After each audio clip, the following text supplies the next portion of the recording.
In the harsh winter of 1881, in the isolated coastal region of northern Maine near the Canadian border, a family of 11 people survived a house fire that should have killed them all, emerging from flames that had completely consumed their home, with injuries that were inexplicably minor, given the circumstances. This was not the first time the Garrett family had survived what should have been fatal, and it would not be the last. Over the course of 13 years, from 1878 to 1891, the Garretts would survive a documented 17 separate incidents that should have resulted in deaths, including fires, accidents, illnesses, and exposure to conditions that killed others in their community. Yet all 11 family members not only survived but recovered with a speed and completeness that physicians found impossible to explain. The family consisted of Joseph and Martha Garrett,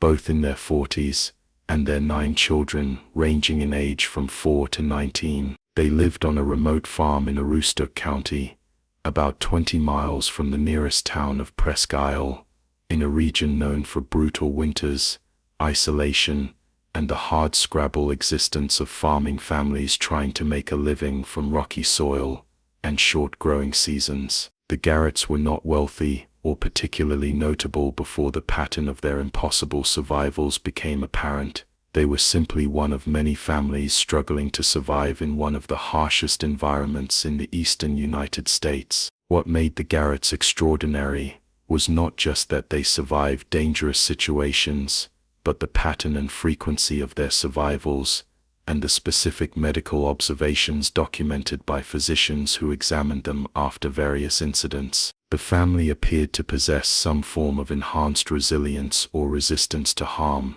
that went far beyond normal human capabilities. They recovered from injuries that should have been fatal or permanently disabling. They survived exposure to cold that killed others. They contracted diseases that devastated the community, but experienced only mild symptoms. And most disturbing to those who studied them, they seemed to heal from wounds at a rate that was medically impossible, according to everything that was known about human physiology. The first incident that drew medical attention occurred in March of 1878, when Joseph Garrett was involved in a logging accident that should have killed him instantly. A massive tree, being felled by a crew of workers, fell in an unexpected direction and struck Joseph directly, crushing him beneath hundreds of pounds of timber. The other workers assumed he was dead and began the grim work of extracting his body from beneath the tree. But when they finally moved the timber, they found Joseph conscious,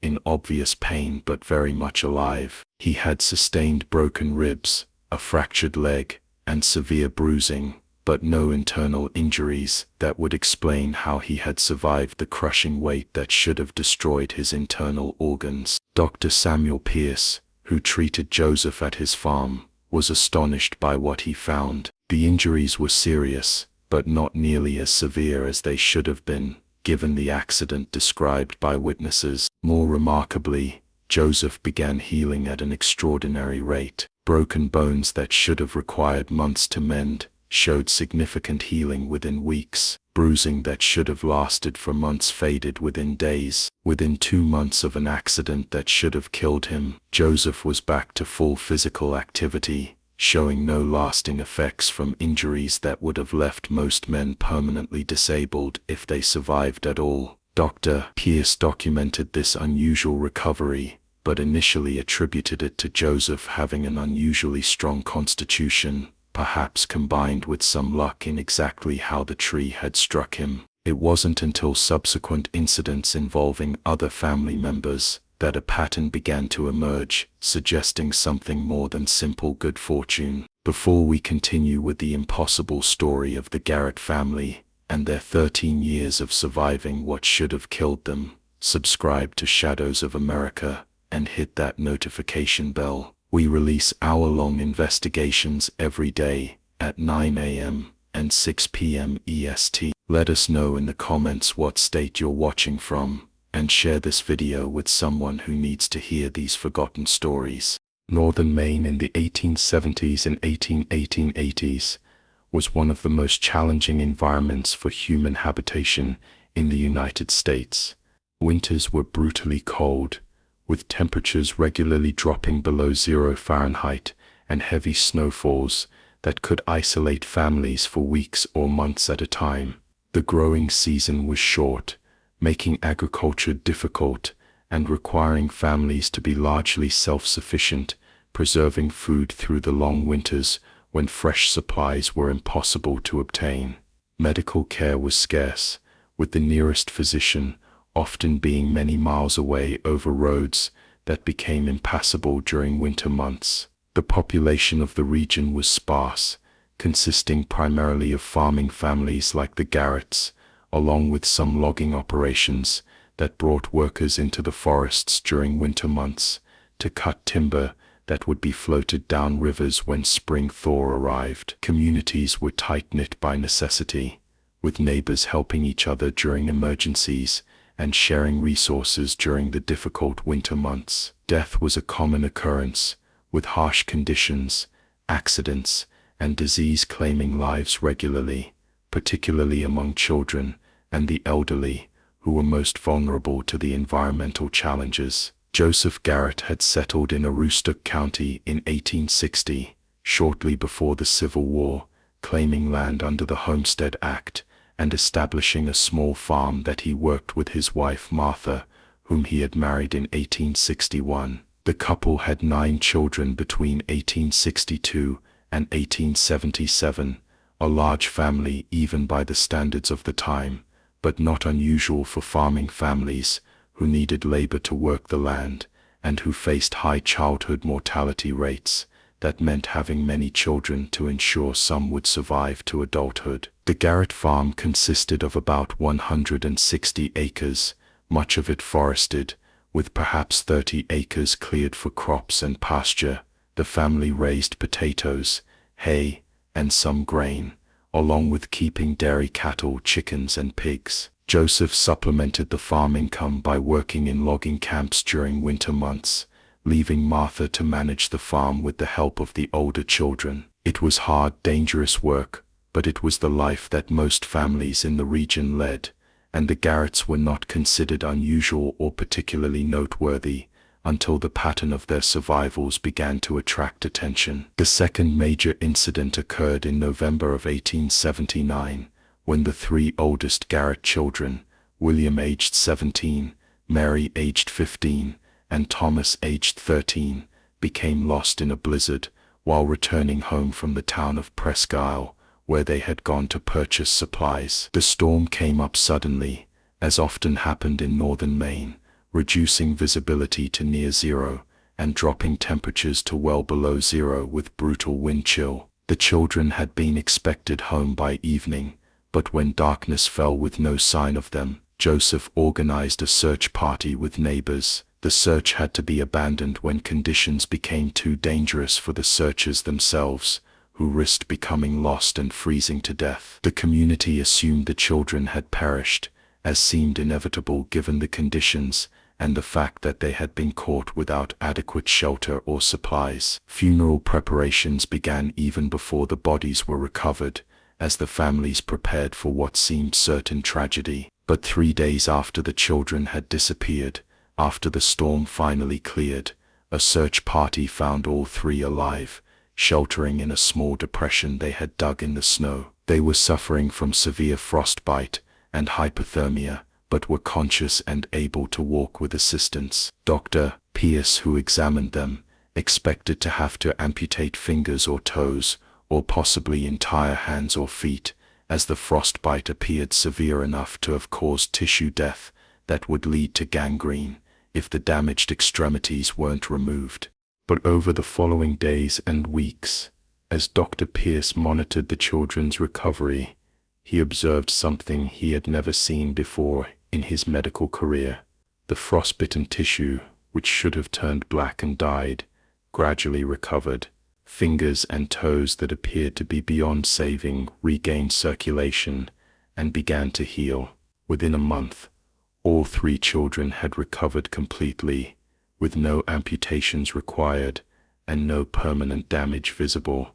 They had survived 3 days, in conditions that should have killed them within hours, and they had recovered from frostbite that should have resulted in permanent disfigurement at minimum. Dr. Pierce documented this case carefully, noting the severity of the initial injuries and the remarkable nature of the recovery. He began to wonder whether there might be some connection to Joseph Garrett's unusual recovery from the logging accident the previous year, whether perhaps the family possessed some inherited trait that made them unusually resilient, but he had no framework for understanding what such a trait might be or how it could be inherited, and he filed his observations away as interesting but inexplicable medical curiosities. The third incident came just 4 months later, in March of 1880, when a fire broke out in the Garrett farmhouse in the middle of the night. The blaze started in the kitchen, possibly from embers that had not been properly extinguished in the stove, and spread rapidly through the wooden structure.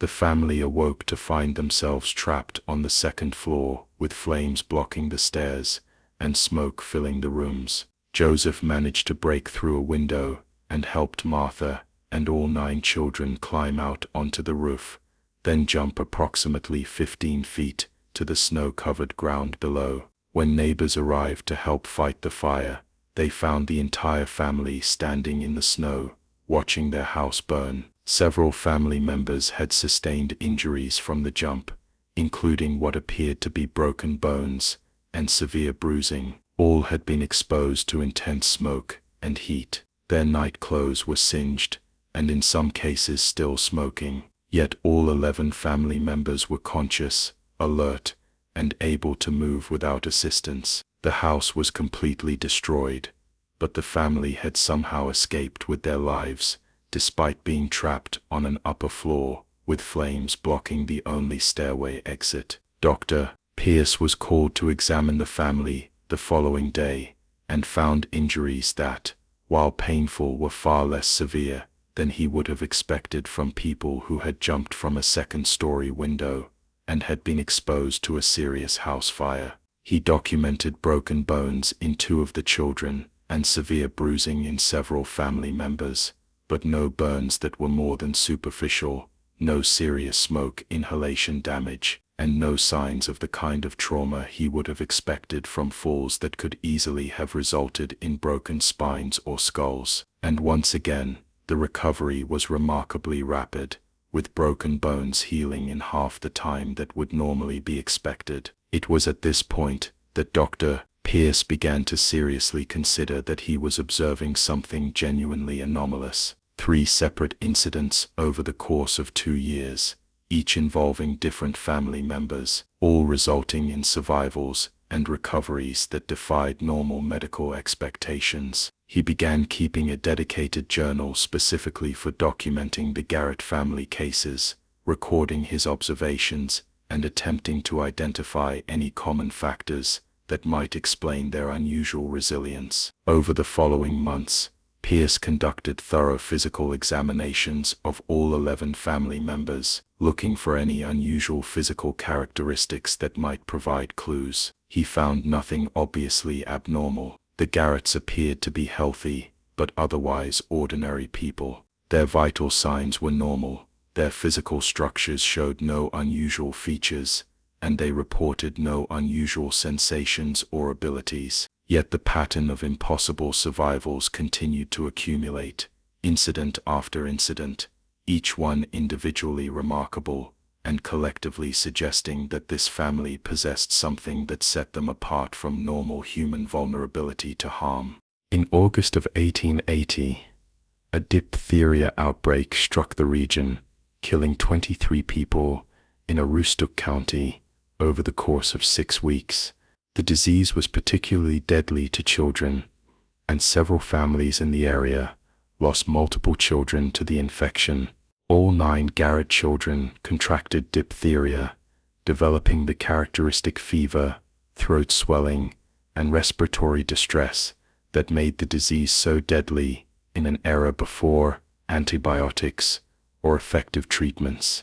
Dr. Pierce expected to lose at least some of the children, particularly the youngest, who were most vulnerable to the disease, but all 9 Garrett children survived. They became seriously ill, developing all the symptoms of severe diphtheria infections, but none of them developed the complications that typically cause death. The throat swelling, that often became severe enough to block breathing, never progressed that far. The fever that could damage organs never reached the critical levels that proved fatal to others, and all 9 children recovered completely within 2 weeks, showing no lasting effects from infections that left many survivors with permanent heart or kidney damage. Dr. Pierce was now convinced that he was observing a genuine medical phenomenon. One family surviving multiple dangerous situations could be attributed to luck, but the consistent pattern of survival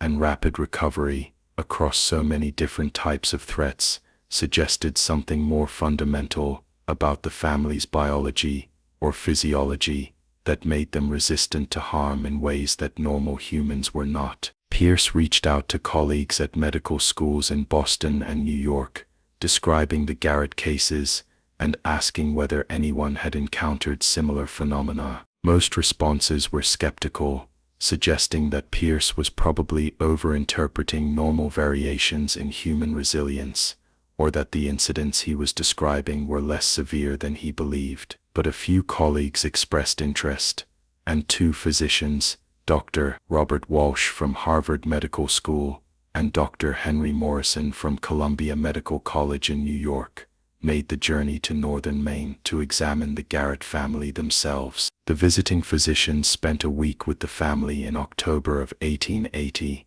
conducting extensive examinations and reviewing Dr. Pierce's detailed documentation of the previous incidents. He interviewed family members about their experiences, examined scars and healing injuries from previous incidents, and attempted to identify any physiological characteristics that might explain the family's unusual resilience. Their examinations were thorough and scientific, applying the best medical knowledge available in the 1880s to try to understand what they were observing. Dr. Walsh and Dr. Morrison confirmed Pierce's observations that the Garrett family appeared to be medically normal in most respects. To their basic physiology was unremarkable. They had no obvious physical abnormalities. Their family medical history, as far back as they could trace it, showed no similar patterns of unusual survival or resilience. Joseph's parents and siblings, Martha's family, all appeared to have been ordinary people with normal vulnerabilities to disease and injury. Whatever the Garretts possessed, it seemed to have emerged in this generation, affecting Joseph, Martha, and all 9 of their children, but not extending to other relatives. The physicians also noted that the resilience seemed to apply across all types of threats. To the family survived trauma, exposure to extreme cold, burns, smoke inhalation, and infectious disease with equal facility. This suggested that whatever mechanism was protecting them was fundamental to their biology, rather than specific to particular types of harm. It was as if their bodies had some enhanced capacity for withstanding damage and for healing from injuries that would overwhelm normal human resilience. Dr. Walsh proposed a theory that the family might possess some inherited trait affecting their tissue structure or healing capacity, perhaps some variation in how their bodies produced or utilized the substances that were responsible for tissue repair and immune function. He acknowledged that this was highly speculative and that medical science in 1880 did not have the tools or knowledge to identify such variations at the cellular level, but he felt that some kind of biological explanation was more plausible than attributing the family's survival pattern to pure chance or to supernatural intervention.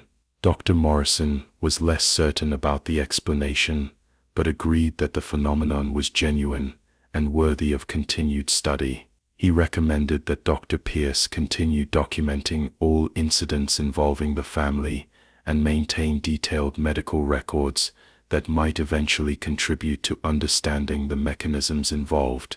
Both visiting physicians left Maine impressed by what they had observed, but frustrated by their inability to provide a satisfying explanation for the Garrett family's extraordinary resilience.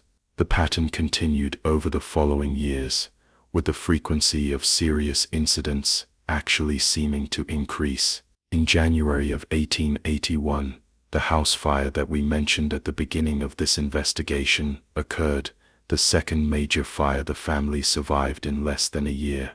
In May of 1881, Martha Garrett was thrown from a wagon when the horses bolted, resulting in a fall that witnesses described as violent enough to have broken her neck.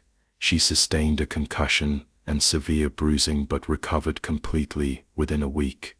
In September of 1881, the youngest child, 4-year-old Rebecca, fell into the well on the family property and was submerged in near-freezing water for what was estimated to be at least 5 minutes before her older siblings could pull her out. She had stopped breathing and appeared to be dead, but Joseph was able to revive her, and she suffered no lasting effects from what should have been fatal drowning and hypothermia. By late 1881, the Garrett family's unusual survival pattern had become known throughout the region, and they were beginning to attract attention that went beyond medical curiosity. Some community members viewed the family with suspicion or fear, suggesting that their survivals were unnatural and might indicate some kind of dark bargain or supernatural protection. Religious leaders debated whether the family's resilience was a blessing from God or some kind of demonic intervention.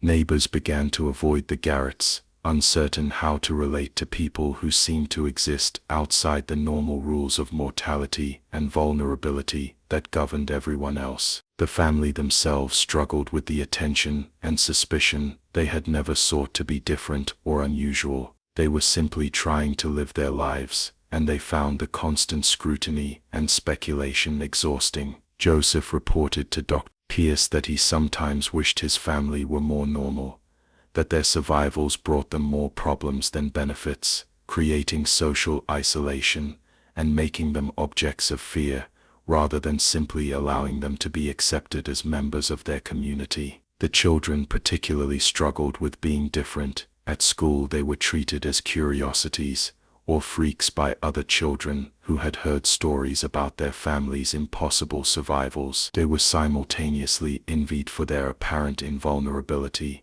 and feared as somehow abnormal or dangerous. The older children reported being excluded from social activities and having difficulty forming friendships because other families didn't want their children associating with the Garretts.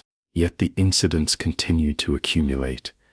In 1882, the family survived a barn collapse that should have crushed several family members who were working inside when the structure gave way.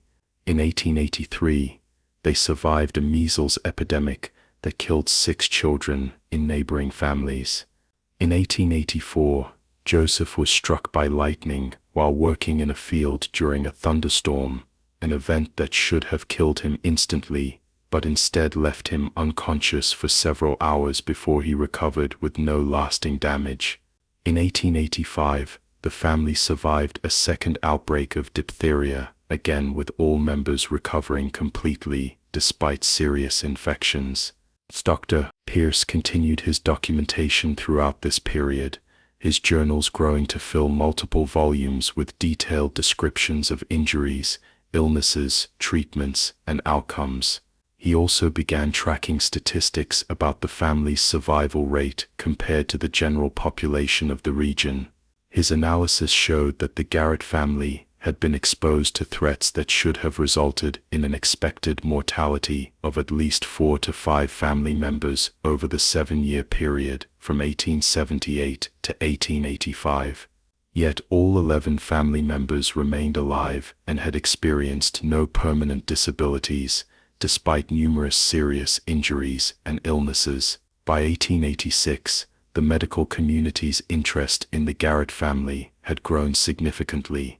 Dr. Pierce's published reports had circulated among physicians and researchers interested in unusual medical cases, and the family had become something of a cause célèbre in medical circles. Several more physicians made the journey to northern Maine to examine the family, and proposals were made to bring the family to Boston or New York for more extensive study using equipment and facilities that were not available in rural Maine. But the Garretts refused these requests. They were tired of being studied, tired of being different, tired of the constant attention that made their lives difficult. They wanted nothing more than to be left alone to live as normally as possible.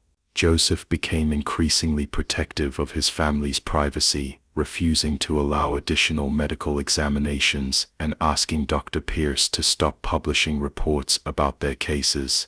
Pierce reluctantly agreed, though he continued to document incidents privately for his own records. The community's attitude toward the family also continued to evolve, generally becoming more negative as the years passed and the pattern of survivals continued. What had initially been viewed as remarkable good fortune came to be seen by many as something unnatural and disturbing. Rumors circulated about the family, some suggesting they had made deals with dark forces, others claiming they were not fully human, still others proposing that they were somehow cursed or marked in ways that made them different from normal people. The Garrett children faced increasing difficulties as they grew older and began to seek marriages and establish their own households. Potential spouses and their families were often reluctant to accept Garrett children as marriage partners, fearing that their unusual nature might be passed to future generations or that association with the family might bring bad luck or unwanted attention. Several courtships ended when families objected to the connection with the Garretts, and the children found themselves increasingly isolated from normal social opportunities. In 1887, the oldest son William, then 25 years old, married a woman from a neighboring county who was unaware of his family's history. When she learned about the pattern of survivals, she initially refused to believe the stories, dismissing them as local superstition or exaggeration. But after visiting the Garrett farm and hearing the detailed accounts from multiple witnesses, including Dr. Pierce's medical documentation, she became frightened, left, seeking an annulment of the marriage on the grounds that William had deceived her about his family's nature. The annulment was granted by a local judge who sympathized with her fear and uncertainty. This incident deepened the family's isolation and reinforced their growing sense that their unusual resilience was more curse than blessing. They had gained the ability to survive what should kill them, but they had lost the ability to live normal lives, to form normal relationships, to be accepted as part of their community. The protection that kept them alive also marked them as different, as other, as something that didn't fit into the categories that society used to understand and organize human experience. The pattern of incidents continued through the late 1880s, though the family became more secretive about them, trying to avoid the attention that each new survival inevitably generated. In 1888, 2 of the children survived a boating accident that should have drowned them. In 1889, the family survived a chimney fire that filled their house with smoke and should have resulted in fatal asphyxiation. In 1890, Martha recovered from what Dr. Pierce diagnosed as typhoid fever, an illness that typically had a mortality rate of 10 to 30% and that left many survivors with lasting complications, but which Martha overcame with only a few weeks of illness and no lasting effects. By 1891, the pattern had continued for 13 years, with 17 documented major incidents that should have resulted in deaths, but had instead resulted in survivals and remarkable recoveries. But it was in 1891 that the pattern finally changed, not because the family lost their unusual resilience, but because they chose to leave, to escape the attention and suspicion that had made their lives increasingly unbearable. In the spring of 1891, the Garrett family sold their farm and left Maine, reportedly heading west toward the territories, where they hoped to establish new lives in communities that knew nothing of their history. They left behind a community that was relieved to see them go, medical documentation that would puzzle researchers for generations, and questions about human resilience and vulnerability that medical science was not yet equipped to answer. Dr. Pierce attempted to maintain contact with the family after they left, hoping to continue documenting their cases and their long-term outcomes, but his letters went unanswered, and he eventually lost track of where they had settled. He continued to hope that he would hear from them again, that they would trust him enough to share information about whether the pattern of unusual survivals continued in their new location, but he never received any further communication from the family. Pierce's final entry in his Garrett family journal, written in 1895, expressed both frustration and understanding. He understood why the family had chosen to disappear, why they preferred anonymity to the scientific and social scrutiny that their unusual nature had brought them. But he also felt that their case represented an important opportunity for medical science to understand something fundamental about human biology, an opportunity that was lost when the family vanished into the expanding American West. The question of what happened to the Garrett family after they left Maine has never been definitively answered. Some researchers have attempted to trace their movements through census records and other historical documents, but the family seems to have deliberately obscured their tracks, possibly changing their surname and spreading out across different locations to avoid being identified and studied. A few tantalizing references in historical records suggest possible sightings or descendants, but nothing concrete enough to confirm. One intriguing possibility emerged in the 1920s when a physician in Oregon published a brief report about a family in his practice that seemed to show unusual resistance to illness and injury. The family consisted of an elderly couple and their adult children and grandchildren, and the physician noted that none of them had ever suffered serious illness or injury, despite living in a region where accidents and disease were common. The elderly man's given name was Joseph, which matched the patriarch of the Garrett family, and his approximate age would have been consistent with Joseph Garrett if he had survived into his 80s. But the surname was different, and the physician's report provided insufficient detail to confirm whether this was actually the Garrett family or simply another family with similar characteristics. Modern medical researchers who have reviewed the historical documentation of the Garrett case generally acknowledge that something unusual occurred, but remain divided about the explanation. Some suggest that the family might have possessed genetic variations affecting their immune system, tissue repair mechanisms, or other biological processes related to resilience and recovery. With modern genetic analysis, it might be possible to identify such variations, but without biological samples from the family, this remains pure speculation. Others propose that the case might represent an extreme example of the placebo effect, or some form of psychological resilience that translated into enhanced physical outcomes. The family's belief in their own survival, reinforced by each successful recovery, might have created a positive feedback loop that actually enhanced their biological responses to stress, injury, and illness. This theory is intriguing, but difficult to test or verify, particularly given the dramatic nature of some of the incidents they survived. Some skeptical researchers have suggested that the case might represent exaggeration or misrepresentation, that the incidents were less severe than reported, or that the family's survivals, while fortunate, were within the normal range of human variability, rather than representing anything truly anomalous. But this skeptical view struggles to account for the detailed medical documentation provided by Dr. Pierce and confirmed by other physicians who examined the family, documentation that described specific injuries and illnesses that were objectively severe, and survivals that were objectively remarkable. Perhaps the most honest assessment is that the Garrett case represents a genuine mystery, a pattern of observations that cannot be fully explained by current medical knowledge,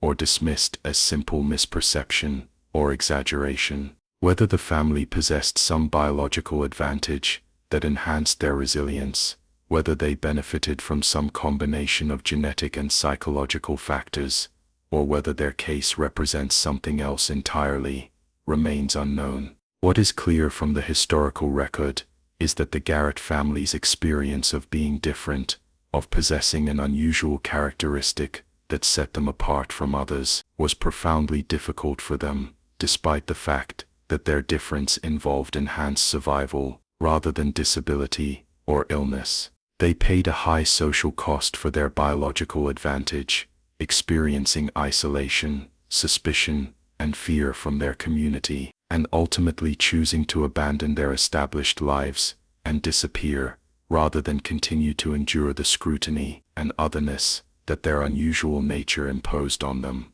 The case raises important questions about how we respond to human difference, about the social costs of being unusual even when that unusual nature involves advantages rather than disadvantages. The Garretts were not disabled or ill, yet they were treated as abnormal and dangerous, viewed with suspicion rather than celebration, isolated rather than studied, in ways that might have benefited both them and medical science. Their story also speaks to the tension between individual privacy and scientific inquiry. Dr. Pierce and his colleagues saw the Garrett family as an opportunity to understand something important about human biology, to gain knowledge that might eventually benefit others. But the family experienced the medical attention as intrusive and harmful, as something that made their lives more difficult rather than better. They valued their privacy and normalcy more than they valued any contribution their case might make to scientific knowledge, and they ultimately chose to protect themselves by disappearing, rather than continuing to serve as subjects of medical curiosity. Modern medical ethics would generally support the family's right to refuse participation in research and to maintain their privacy. Contemporary ethics frameworks emphasize that research participation must be voluntary, that subjects have the right to withdraw at any time, and that the potential benefits of research must be weighed against potential harms to subjects, including social and psychological harms. By these standards, the Garrett family's decision to leave and refuse further study would be respected as their right,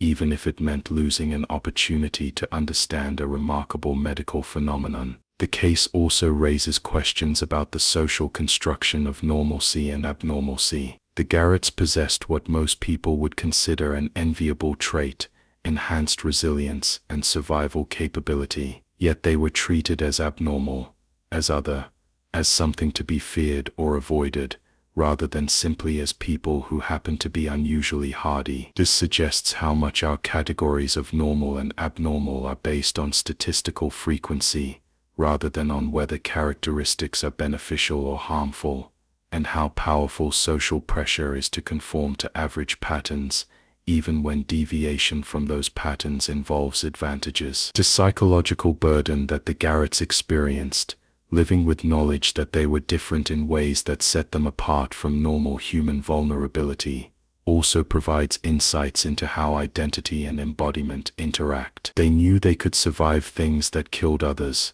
but this knowledge didn't make them feel powerful or invulnerable. Instead, it made them feel isolated and abnormal, as if they existed in a category separate from normal humanity. Their unusual nature created a barrier between them and others, making normal social relationships difficult and creating a sense of alienation that they found deeply painful. Some of the children reportedly expressed wishes that they were normal, that they could be vulnerable like everyone else, that they could experience the shared human condition of mortality and fragility, rather than being set apart by their unusual resilience. This wish to be normal despite possessing an apparent advantage speaks to how fundamental our sense of shared humanity is, how much of our identity and social connection depends on sharing common vulnerabilities and limitations with others. The family's ultimate disappearance into anonymity also raises questions about the loss of potentially valuable knowledge. If the Garretts did possess some genetic or biological variation that enhanced their resilience, understanding that variation might have led to medical advances that could benefit others. Their case might have provided clues about how to enhance tissue repair, how to boost immune function, or how to improve survival outcomes after injury or illness. By choosing privacy over participation in research, the family may have taken that knowledge with them, lost to future generations who might have benefited from understanding what made the Garretts different. Yet it's difficult to fault them for this choice. They had experienced more than a decade of being studied, scrutinized, and treated as medical oddities. They had seen how their unusual nature had damaged their social relationships and created barriers to normal life. They had every right to prioritize their own well-being and that of their children over abstract scientific benefits that might or might not result from continued study. The loss of potential knowledge is regrettable, but it's a consequence of respecting individual autonomy and privacy, values that we generally consider more important than the pursuit of scientific understanding at any cost. The Garrett case also contributes to ongoing discussions about the limits of human resilience and the factors that determine who survives dangerous situations and who does not. Modern emergency medicine and trauma care have identified many factors that influence survival outcomes, from the specific nature of injuries to the speed and quality of medical intervention to individual variations in physiology and genetics. The Garretts appeared to possess advantages across multiple dimensions of resilience, suggesting that there might be some master regulatory system in their biology that enhanced their overall capacity to withstand and recover from threats. If such a system exists, and if it could be understood and potentially reproduced or enhanced in others, it might have profound implications for medicine. Enhanced resilience could improve outcomes after accidents, help patients survive and recover from serious illnesses, and potentially extend healthy lifespan by reducing vulnerability to the many threats that accumulate over a lifetime. This potential makes the loss of the Garrett case as a research opportunity particularly frustrating for those interested in the biological basis of survival and resilience. Yet we must also acknowledge the very real possibility that the Garretts' unusual resilience was not something that could be easily understood or reproduced. It might have resulted from a unique combination of genetic factors that occurred only in this family and could not be reliably created in others. It might have involved complex interactions between biology, psychology, and environment that would be difficult or impossible to replicate. The scientific value of studying the family while real might not have been as great as we might hope, and the family's disappearance might not represent as significant a loss to medical knowledge as it might initially appear. What remains after the Garretts vanished is Dr. Pierce's detailed documentation, preserved in medical archives and occasionally consulted by researchers interested in unusual medical cases. His journals provide a window into 13 years of impossible survivals, meticulously documented injuries and illnesses that should have been fatal but weren't, recoveries that occurred at speeds that violated medical expectations. This documentation stands as evidence that something extraordinary occurred, even if we cannot fully explain what that something was. The case has occasionally been cited in discussions of human potential and the limits of normal human capabilities. Some researchers interested in exceptional human performance have pointed to the Garretts as an example of how much variation might exist in human resilience,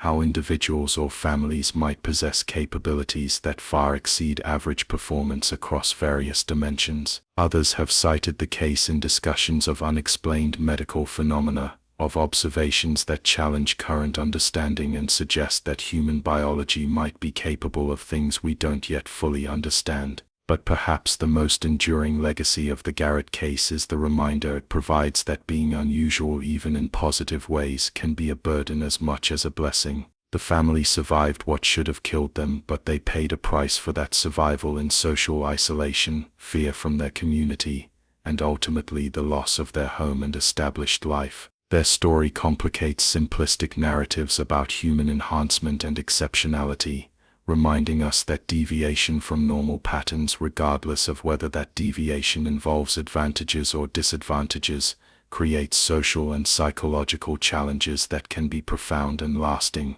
For those interested in the boundaries of human biology, in the social construction of normalcy, and in the complex relationship between individual difference and social acceptance, the Garrett case provides a fascinating and troubling example. It demonstrates that extraordinary capabilities can be as alienating as disabilities, that being different in any direction creates social distance and suspicion, and that communities often respond to the unusual with fear rather than curiosity or celebration. The psychological toll on the Garrett children, as they grew into adulthood, was particularly severe. They had been raised knowing they were different, watching their parents and siblings survive situations that killed neighbors and friends. This knowledge created a profound sense of separation from others, a feeling that they existed in a different category of being than normal humans. Several of the children reportedly struggled with guilt, feeling that their survival when others died was somehow wrong or unfair, that their unusual resilience came at the cost of others' vulnerability. Mary Garrett, the second oldest child, reportedly told Dr. Pierce in one of their final conversations before the family left Maine that she sometimes wished she could be normal, could be vulnerable, like everyone else. She described feeling like she was watching life from behind a glass wall, able to see normal human experience, but unable to fully participate in it because she was fundamentally different from everyone around her. This sense of isolation, despite being surrounded by family who shared her condition, speaks to how deeply we need connection with the broader human community, how inadequate it is to only connect with those who are exactly like us. The father, Joseph Garrett, struggled with different issues related to his family's unusual nature. He felt responsible for passing this trait to his children, for creating a situation where they were marked as different and faced social consequences as a result. He questioned whether he should have married, whether he should have had children, whether his decision to create a family had been selfish, given what he came to understand about his own unusual resilience, and the likelihood that it would be inherited by his offspring. Martha Garrett dealt with the social consequences most directly, as she was the one who most frequently interacted with the community through church activities and social networks that were typically organized by women. She watched friendships dissolve as neighbors became increasingly uncomfortable with her family's unusual survivals. She saw her children excluded from activities and courtships. She experienced the shift from being respected to being feared, from being seen as fortunate to being seen as unnatural. The pain this caused her was evident to Dr. Pierce, who noted in his journals that Martha aged visibly during the years of increasing social isolation,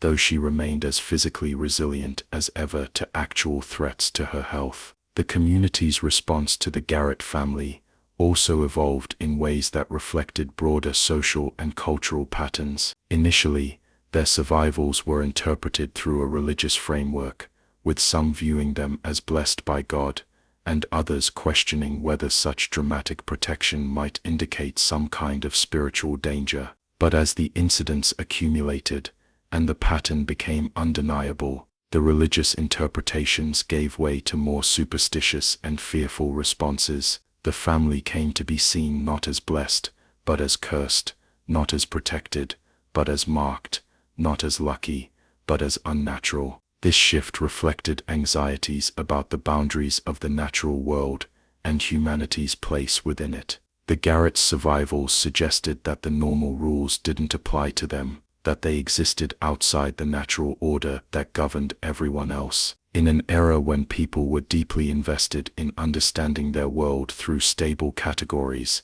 and clear boundaries, the Garretts represented something that didn't fit, something that violated the expected patterns of mortality and vulnerability. This violation was threatening, even though it involved survival rather than death, even though it suggested human capability might be greater than normally assumed. When the family finally left Maine in 1891, The community's response was complex. There was relief that the source of unease and uncertainty was departing, that normal patterns could reassert themselves without the Garretts' presence as a constant reminder of exceptions to those patterns. But there was also some regret, some acknowledgement that the community had failed to treat the family with the compassion and acceptance they deserved, that fear and suspicion had won out over Christian charity and human decency. Dr. Pierce remained the Garretts' strongest advocate, defending them against those who suggested they were somehow dangerous or cursed. In his final published paper on the case, written in 1896, after it became clear that the family would not resurface, Pierce argued that the community's treatment of the Garretts represented a failure of social understanding, an inability to accept human variation that didn't fit established categories. He suggested that the Garretts' experience should serve as a warning about how we respond to difference, about the importance of approaching the unusual with curiosity and compassion rather than fear and rejection. But Pierce also acknowledged the difficulty of the situation, the genuine unease that the Garretts' impossible survivals created. He wrote that it was easy to advocate for tolerance and acceptance in the abstract, but much harder to maintain those principles when confronted with people whose very existence challenged fundamental assumptions about how the world worked. The Garretts forced their community to confront the possibility that human beings might be capable of things that violated established understanding, and that confrontation was deeply uncomfortable even for those who wished them well. The ultimate fate of the Garrett family remains one of the enduring mysteries of American medical history. Did they maintain their unusual resilience in their new location? Did the pattern of impossible survivals continue, or did whatever had protected them gradually fade? Did their children and grandchildren inherit the trait, creating new generations marked by the same unusual characteristics? We simply don't know, and we likely never will. What we do know is that for 13 years in northern Maine, from 1878 to 1891, a family of 11 people survived 17 documented incidents that should have killed them, experiencing injuries and illnesses that proved fatal to their neighbors, yet recovering with a speed and completeness that defied medical explanation. 3 prominent physicians examined them, documented their cases, and confirmed that something genuinely extraordinary was occurring. The family then vanished into the expanding American frontier, choosing privacy and normalcy over continued scrutiny and study. Their story reminds us that human biology still holds mysteries, that there may be capabilities and variations we don't yet understand, that the boundaries of what is possible might be wider than we assume. But it also reminds us of the social costs of being exceptional, of the isolation and suspicion that can accompany even positive differences from normal patterns. The Garrett family survived what should have killed them, but they could not survive the community's response to their survival. In the end, it wasn't physical threats that drove them away, but the psychological and social burden of being different in a world that demanded conformity even at the cost of understanding. What do you think about this case? Could a family actually possess inherited traits that made them nearly impossible to kill? If such resilience were real, would it be a blessing or a curse given the social consequences? What does this case tell us about how communities respond to human difference? Leave your thoughts in the comments below. If you found this investigation compelling, subscribe to Shadows of America. We release documentaries like this every day at 9 a.m. and 6 p.m. EST. Hit that like button, share this video, and let us know what state you're watching from. The past is never truly buried, it's just waiting in the shadows.